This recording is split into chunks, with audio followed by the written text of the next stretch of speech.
이 시간 우리에게 주시는 하나님의 말씀은 구약 성경 이사야 10장 15절에서 16절의 말씀입니다. 저와 여러분들이 큰 소리로 같이 한번 읽도록 합니다. 다 같이 시작. 도끼가 어찌 찍는 자에게 스스로 자랑하겠으며 톱이 어찌 켜는 자에게 스스로 큰 채 하겠느냐. 이는 막대기가 자기를 드는 자를 움직이려 하며 몽둥이가 나무 아닌 사람을 들려 한가 같음이로다. 그러므로 주 만군의 여호와께서 살찐 자를 발휘하게 하시며 그의 영화 아래 불이 붙는 것 같이 맹렬히 타게 하실 것이라. 아멘. 할렐루야. 오늘도 함께 이 예배의 자리에 나오신 우리 성도 여러분들 모두에게 하나님의 크고 놀라우신 은혜와 또 사랑이 은총이 늘 넘쳐나기를 주님의 이름으로 축원드립니다. 여러분 옆 사람 손 꼭 잡고 나는 당신 때문에 행복합니다 라고 인사하겠습니다. 할렐루야. 저도 여러분 때문에 행복한 목사인 줄 믿습니다. 자, 오늘이 이제 이번 주간이 6.25 74주년 이제 기념주일을 우리가 좀 있으면 맞이할 것인데 오늘은 6.25에 대한 이야기를 좀 해볼까 합니다. 영상 준비되었으면 한번 틀어주시기 바랍니다.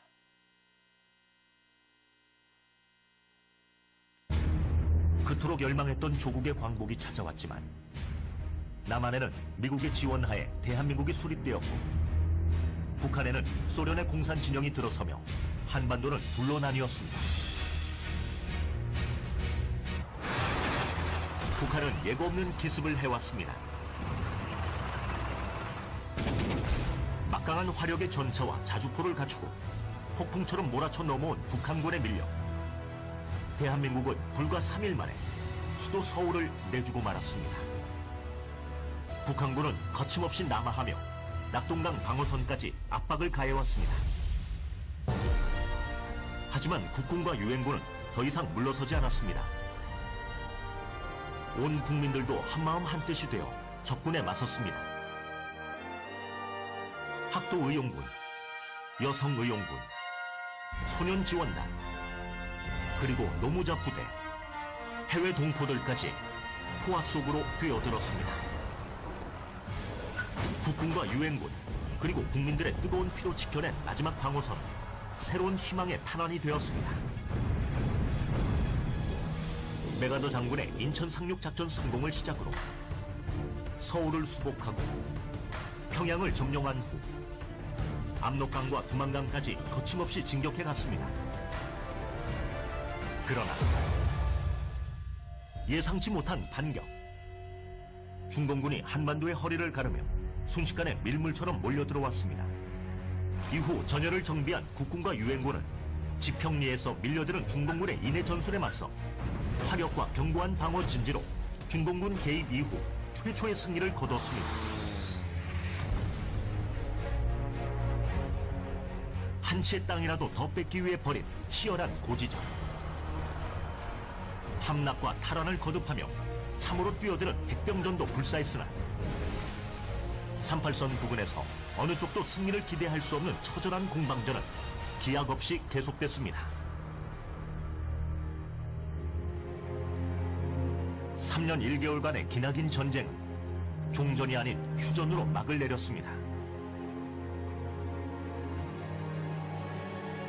전쟁의 총성은 사라졌으나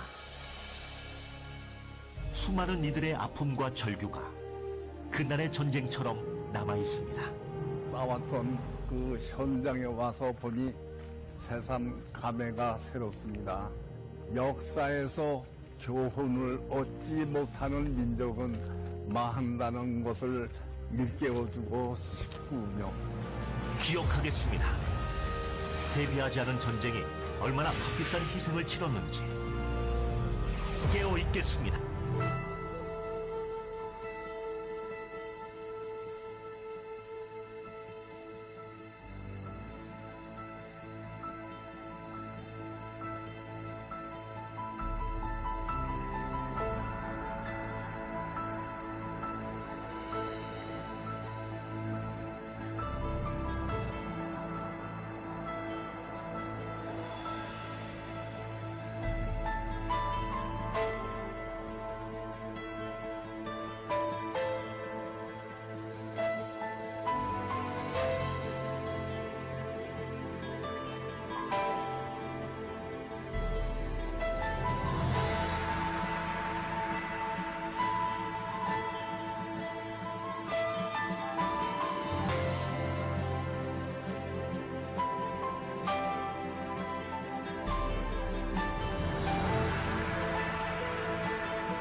우리는 이겨낼 수 있습니다.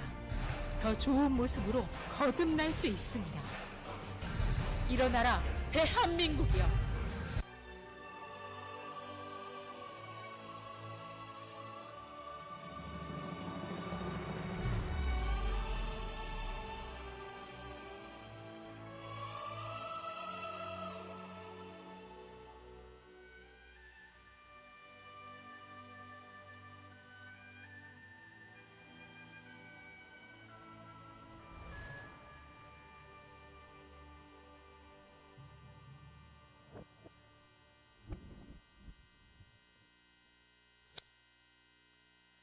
할렐루야. 앞서 영상을 본 대로 올해가 동족상잔의 비극인 6.25가 일어난 지 74년째 되는 날입니다. 지난 날을 우리가 되돌아볼 때에 이 동족상잔의 쓰라린 기억을 다시 한 번 더 우리가 생각하지 않을 수가 없습니다. 지난 날 우리의 역사를 되돌아보면은 우리 민족에게 있어서 6월은 참으로 잔인했던 달임에는 틀림없습니다. 세상이 바뀌고 세월이 흘러도 6.25는 우리 민족사에 있어서 가장 큰 상처와 아픔으로 아직도 남아서 아물지 않는 민족 분단의 고통을 7천만 민족이 몸부림을 치면서 지금도 당하고 있습니다. 우리의 강토가 초토화되고 수백만의 전쟁 사상자를 냈으며 국민 전체가 공포와 기아와 절망 속에 허덕여야 했죠. 전쟁으로 인한 이재민이 362만 명이 넘었고 20만 명이 넘는 전쟁 미망인이 생겼으며 10만 명에 이르는 전쟁의 고아와 또 이루 헤아릴 수 없을 정도의 수많은 아픔을 안겨다 준 것이 뭐냐? 6.25 전쟁이 아닌가 그렇게 여겨집니다. 그뿐 아니라 6.25 전쟁으로 인하여서 한국은 세계에서 가장 빈곤한 국가가 됩니다. 이처럼 한국 사회가 절박한 상황임에도 불구하고 북한은 1953년 휴전협정이 되었음에도 온 국민이 그때 당시 두 팔을 걷어붙이고 국가 재건에 신경이 곤두서 있을 때에 계속해서 북한이 여러분 도발해 오죠. 간첩을 난파해서 요인 암살을 감행하고 칼기 폭파와 또 도끼 만행 사건과 청와대 습격과 또 8.15 광복절 기념식 때는 대통령의 영부인인 유경수 여사를 살해하고 또 버마 아웅산 테러로 당시 외무부 장관인 이범석 장관을 비롯한 한국 강요 17명이 죽음을 당하는 참으로 어처구니 없는 일들이 우리 근대사에서 여러분 일어났습니다. 그뿐 아니라 북한의 오랜 가뭄으로 인하여서 200~300만 명이 굶어 죽었다고 해서 8조 7천억 원이나 되는 천문학적인 돈을 지원해 줬지만은 그 돈으로 민생을 여러분 살리기보다는 핵과 미사일을 만들어서 끊임없이 우리를 위협해 오고 있죠. 그뿐인가요? 또 몰래 우리나라 해안까지 들어와서 천안함을 폭침시키고 월드컵이라는 세계적인 대축제 기간에 연평해전을 일으켜서 수많은 우리 젊은이들이 여러분 목숨을 잃었잖아요. 참으로 기가 막힐 일들이 수도 없이 여러분 우리 근대사에 일어났습니다. 그런데 더 기가 차고 놀라운 일이 뭐냐 하면은 우리나라의 정치인들과 지식인들 가운데 이런 민족의 원수와도 같은 세계에서 유례를 찾아볼 수 없는 북한의 3대 세습자 김일성과 김정일, 김정은 같은 사람을 인격자라고 여러분 그렇게 말합니다. 그리고 또 북한을 여러분 추종합니다. 그뿐 아니라 반미를 주장하는 사람들이 여러분 있는가 하면은 그 사람들이 진짜 우리나라 조국 대한민국을 위한 지도자일까라는 생각을 여러분 해보게 돼요. 그뿐 아니라 6.25라는 전쟁통에 한미 방위 협약을 맺고 유엔군을 여러분 참여시켜서 대한민국을 지켜낸 사람이 이승만 대통령이었습니다. 또 전쟁 이후에 잿더미가 된 우리나라를 경제대국으로 만든 사람이 박정희 대통령이었습니다. 우리나라가 6.25 전쟁 이후에 그때 여러분 삶이 어땠느냐? 개국 국민소득 60에서 70달러로 세계에서 가장 빈곤한 국가일 때에 당시 이 가난과 보릿고개를 넘기며 애환유치를 위하여서 1963년 이후에 약 10년에 걸쳐서 7천여 명의 강부와 1만 명의 여러분 간호사들이 저 먼 이국 땅 서독으로 날아가서 예하벌이에 여러분 나서게 됩니다. 저들이 얼마나 성실하게 일을 했으면은 독일의 여러분 이 국회에서 박정희 대통령을 국빈으로 초청해서 당시 300여 명의 강부와 500여 명의 간호사들을 초청하여서 이제 만찬을 여는데 강당에는 작업복을 입은 한국인 강부와 또 한복 차림의 간호사들이 자리를 여러분 가득 메웠다고 합니다. 강부들의 얼굴과 옷에는 시커먼 석탄 가루가 덕지덕지 여러분 묻어 있었고 20살 남짓한 이 간호사들은 당시 말이 좋아서 간호사이지 가난한 식구들의 그 생계를 위하여서 저 이방나라 독일까지 날아가서 이 독일 사람들의 죽은 시체를 닦는 일도 마다하지 않았다고 합니다. 돈을 벌어야 되니까.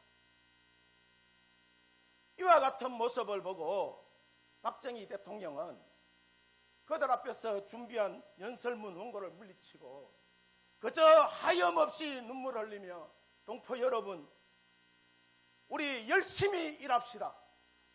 후손들을 위하여서 우리 열심히 일합시다라며 목매어 울며 이 말만 계속해서 되풀이했다고 합니다. 또 어린 간호사들은 유경수 여사 앞으로 몰려가서 고향에 두고 온 어머니를 생각하며 어머니 하고 여사의 옷을 여러분 붙잡고 하염없이 여사의 그 옷을 붙잡고 매달려 울었다고 합니다. 그러자 이 유교사는 어머니처럼 그들 한 명 한 명을 다 떼어놔주고 또 강부들은 서독 대통령 앞으로 나가서 큰 절을 올리면서 간청했다고 해요. 대통령님, 제발 우리 한국을 한 번만 도와주십시오. 우리 대통령 한 번만 도와주십시오. 저희가 무슨 일이든지 하겠다라고 이야기를 하자 당시 가난한 동방의 나라에 선뜻 거금을 빌려줄 나라가 세상에 아무도 여러분 없었어요. 파독 강부와 간호사들의 그 근면하고 성실함을 그들이 보고 서독 정부가 저들의 월급을 담보로 잡아서 1억 4천만 마르크를 빌려줘서 그것이 대한민국 경제의 마중물이 여러분 되었어요. 대한민국의 젖줄기인 경부고속도로를 여러분 놓게 되고 포항에 철강공장 포스코를 여러분 세우게 됩니다. 울산에 또 정유공장과 거제도에 조선소를 세우는 등 지금의 국민소득 3만 6천 불 시대를 여러분 열었어요. 세계가 알아주는 자랑스러운 대한민국을 여러분 이루어낸 것입니다. 우리가 성경의 신명기서를 보면은 이 신명기서의 주제가 여러분 뭐냐 하면은 모세가 출애굽의 2세들에게 주는 교훈의 여러분 말씀인데 과거를 잊지 말고 이전 일을 기억하라는 거예요. 하나님이 너희를 어떻게 축복했는지 기억하라는 것입니다. 그러기 위하여서 어른들에게 끊임없이 물어라. 그러면은 네게 대답해 줄 것이다 라는 것이 신명기서의 여러분 주제입니다. 그래서 우리는 전임자의 선정을 본받아 계속해서 개성해야 하는 것이고, 순국 선열들이 목숨 바쳐 이룩해 놓은 이 자유민주주의 국가를 더 창대하게 하는 후손들이 여러분 되어야 될 줄 믿습니다.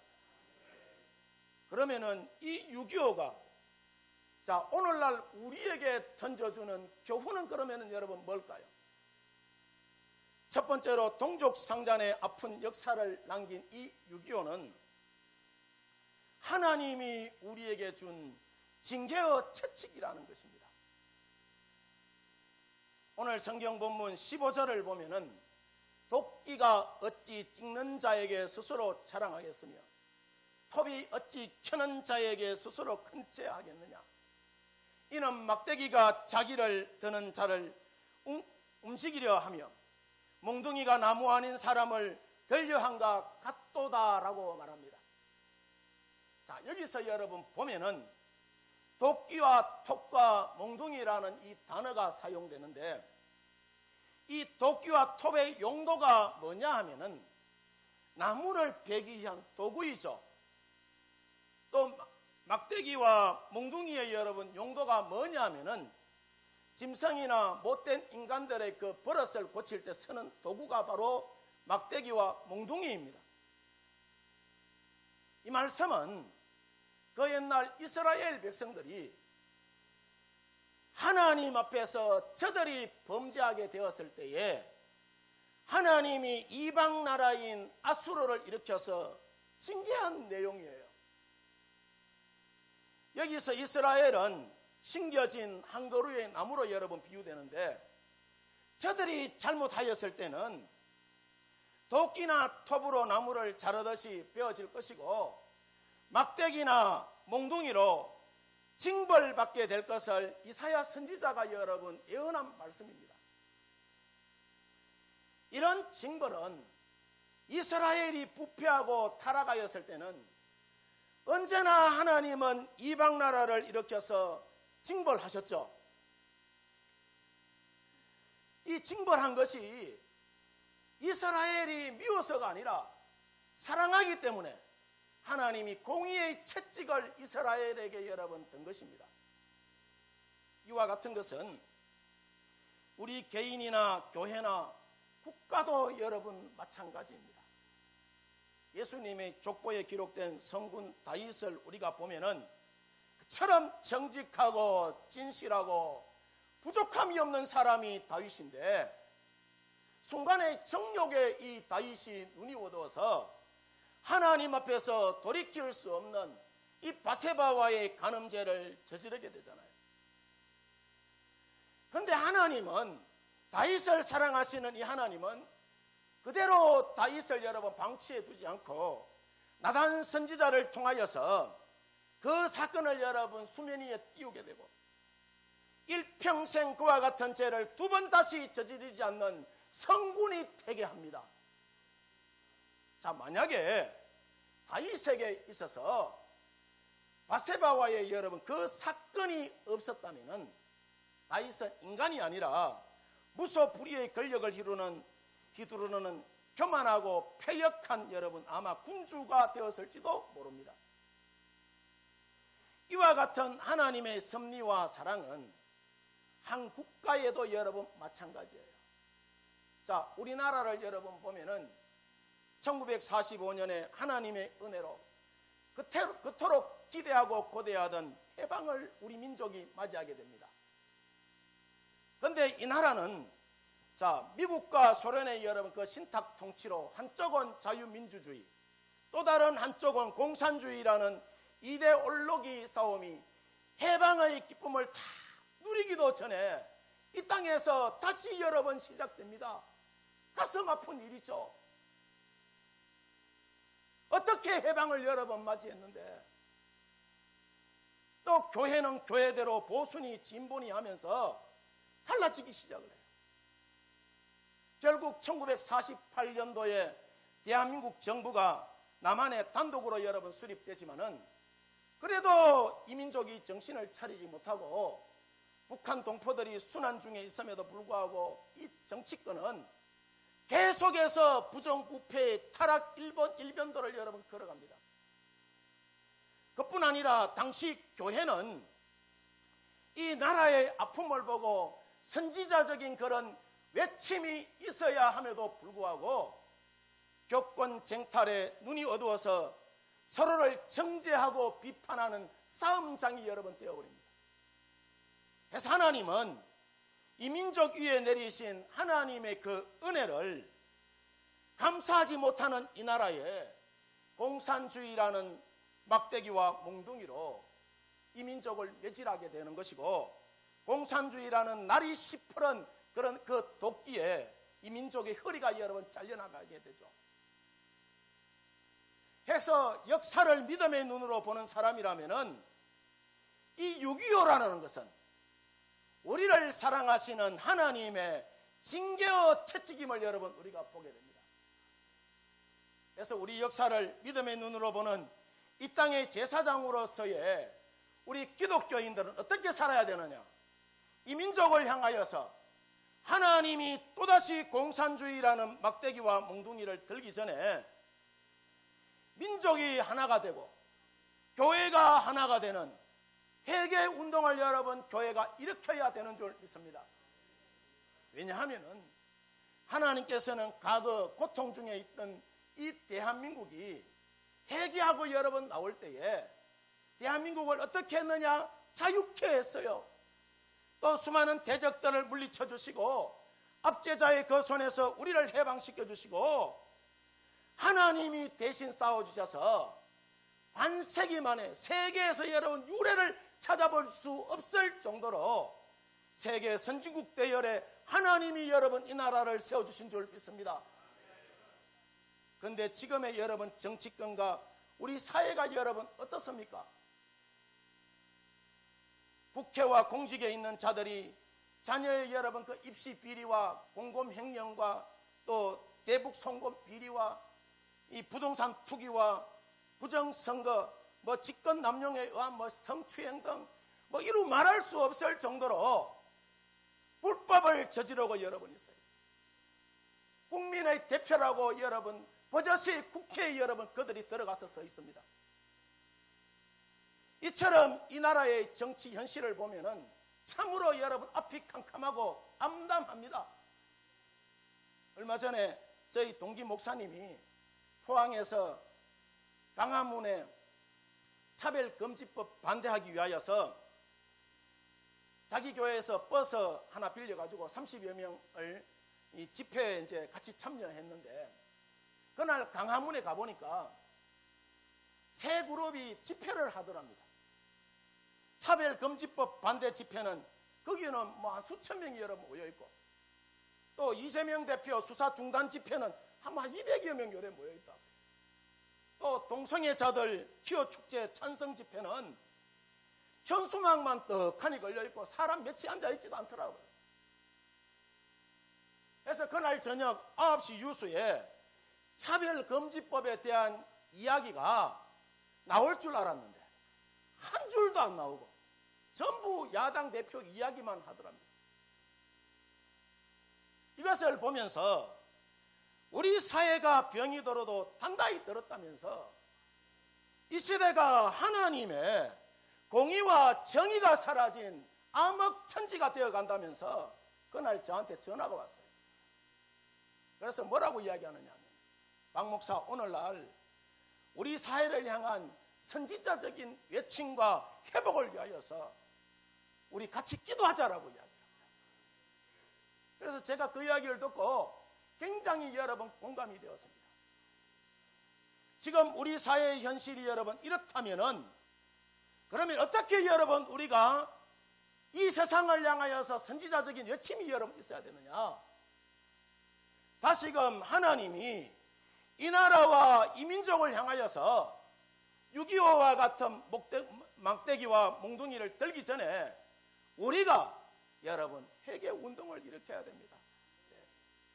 하나님, 나부터 하나님 앞에 회개합니다. 하나님 용서하여 주시옵소서. 이 나라를 붙잡아 주시옵소서. 여러분 나라 없는 백성이 있을 수 있습니까? 회개운동을 여러분 우리가 일으켜야 되는 줄 믿습니다.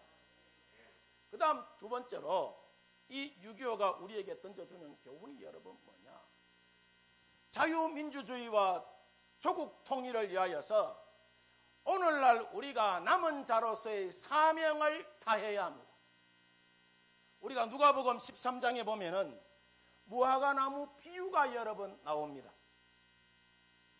포도원에 무화과나무를 심었는데 3년이 되어도 열매 맺지 못하자 이 포도원 주인이 포도원 지기에게 땅만 버린다고 찍어버리라라고 이야기했을 때에 이 포도원 지기가 이 금년 한 해만 더 걸음 주고 잘 가꿀 수 있도록 해달라고 간청합니다. 금년 한 해 더 농사를 지었는데 만약에 열매를 맺으면 그대로 두고 그렇지 않으면 찍어버리라라고 간청을 해요. 이 비유를 예수님께서 왜 하셨느냐 하면은 우리들이 하나에 심겨진 여러분 나무라면은 저와 여러분들이 우리가 그냥 살아 있다는 것으로는 아무런 의미가 없다는 이야기예요. 우리 8호교회라는 이 포도원에 이 대한민국이라는 여러분 이 포도원에 하나님이 저와 여러분을 심어놓은 것은 아무런 의미 없이 살아가라고 심어놓은 것이 아니라는 거예요. 환난과 어려움 가운데서도 열매 맺기 위하여서 여러분 우리가 존재해 있는 줄 믿습니다. 그래서 오늘을 살아가는 우리 각 사람들은 나름대로의 삶의 자리에서 하나님이 기뻐하시는 열매 맺는 삶을 저와 여러분이 살아가야 되는 줄 믿습니다. 지금의 여러분 이 나라를 보면은 도처에 하나님이 기뻐하시는 열매를 맺지 못하는 일들이 끊임없이 여기저기서 여러분 전개되어지고 있고 우죽순 여러분 막 솟아오르고 있어요. 도저히 하나님의 사람인 남은 자들이 수행해야 할 사명이라고는 여러분 할 수 없는 너무나도 비인간적이고 비상식적이고 마귀적인 일들이 도처에서 여러분 일어난단 말이죠. 서로 미워하고 싸우고 죽이고 나만 잘 되면 되고 상대방에 관하여서는 관심조차 없는 너무나도 개인적이고 이기적인 모습이 우리 사회에 여러분 팽배합니다. 미안한 말씀 같지만은 그 대표적인 것이 우리 사회의 기득권을 쥐고 있는 대학병원 의사들이 아닌가라고 여겨져요. 국민의 생명을 가장 존중히 여겨야 할 의사들이 국민의 생명을 담보로 석 달째 지금 여러분 파업을 일삼고 있잖아요. 그동안 저들의 파업으로 인하여서 제때 치료받지 못하여서 죽어간 사람들 누가 책임지겠습니까? 사람을 살리라고 어느 누구보다도 투철한 사명감을 가지고 의사하는 것이지 죽이기 위하여서 의사하는 거 아니잖아요. 우리에게 있어서 이 사명이라는 것은 어떤 일에 대하여 해도 되고 안 해도 되는 것이 아니라 반드시 해야 하는 것이 뭐다? 사명이라는 겁니다. 이와 같은 사명의 부재는 의사들만 여러분 그런 것이 아니라 오늘날 교회도 남은 자의 사명이라고는 할 수 없는 너무나도 이기적이고 비윤리적인 모습들이 교회 속에는 여러분 없는 줄 압니까? 이것을 여러분 우리가 명심하고 오늘날 우리가 남은 자로서의 이 역사와 교회에 희망이라는 것을 성도 여러분들이 한시도 여러분 잊지 말아야 되는 줄 믿습니다. 이것을 미리 예견하신 이제 고인이 되셨죠. CCC 대학생 선교회에 김준권 목사님이라는 분이 계세요. 이 목사님이 우리 민족이 예수 안에서 하나가 되고 우리가 남은 자로서의 사명을 잘 감당하기 위해서 민족 복음화를 꿈꾸며 이분이 이런 기도를 여러분 했습니다. 어머니처럼 하나밖에 없는 내 조국, 어디를 찔러도 내 몸같이 아픈 내 조국, 이 민족의 마음마다, 가정마다, 교회마다, 사회 구석구석, 금수강산, 자연환경에도 하나님의 나라가 임하게 하시고 뜻이 하늘에서처럼 이 땅에도 이루어지게 하옵소서. 이 땅에 태어나는 어린 이마다 어머니의 신앙의 탯줄과 기도의 젖줄과 말씀의 핏줄에서 자라나게 하시고 집집마다 이 집의 주인은 예수님이라고 고백하는 민족, 기업주들은 이 사회의 주인은 하나님이시고 나는 갈리인이라고 고백하는 민족, 두메마을 우물가의 여인들의 입에서도 공장의 직공들과 바다의 선원들의 그 입에서도 찬송이 터져나오게 하시고 각급 학교 교실에서 성경이 필수 과목처럼 배워지게 하시고 국회나 정부 강요들이 모일 때에도 주의 뜻이 먼저 무너지게 하시고 국제시장에서 한국제 물건은 한국인의 신앙과 양심이 언제나 보정수표처럼 믿어지는 민족, 여호와를 자기 하나님으로 삼고 예수 그리스도를 주로 삼으며 신구약 성경을 신앙과 행위의 그 표준으로 삼는 민족, 예수의 의식과 민족의식이 하나 된 지상 최초의 민족, 그리하여 수십만의 젊은이들이 예수의 꿈을 꾸고 인류 구원의 한 상을 보며 한 손에 복음을 들고 또 다른 한 손에 그리스도의 사랑을 들고 지구촌 구석구석을 누비는 거룩한 민족 되게 하여 주옵소서. 이렇게 평생을 피를 토하는 심정으로 인류 구원을 위하여 이분이 기도하시다가 하용조, 이동원, 홍정길, 김인중 목사님과 같은 한국교회의 훌륭한 영적 지도자들을 여러분 남기고 이 김중곤 목사님이 낙원으로 여러분 이사 가셨는데 오늘날 우리에게도 이와 같은 예수님의 마음으로 피를 토하는 기도가 오늘날 여러분 우리 가운데 가장 필요하지 않나라고 여겨집니다. 우리가 이와 같은 여러분 영성으로 교회를 세워가고 그 가운데 여러분 믿음으로 나아갈 때에 하나님께서는 내일을 이끌어 나갈 수많은 인재들을 하나님께서는 이곳에서 교회 가운데서 배출되게 하실 것이며 참으로 이 나라는 살기 좋은 나라, 행복한 나라가 여러분 되는 줄 믿습니다. 바라기는 우리 성도 여러분들 모두가 과거 이 나라와 이 민족을 살리기 위해서 희생한 순국 선열들과 또 교회를 오늘에 이르기까지 피땀 흘려 이끌어온 우리 선배 신앙인들과 하나님 앞에 부끄럽지 않는 그런 믿음의 삶을 우리 성도 여러분들이 펼치며 살아나가시기를 주의 이름으로 축원드립니다. 축원드립니다.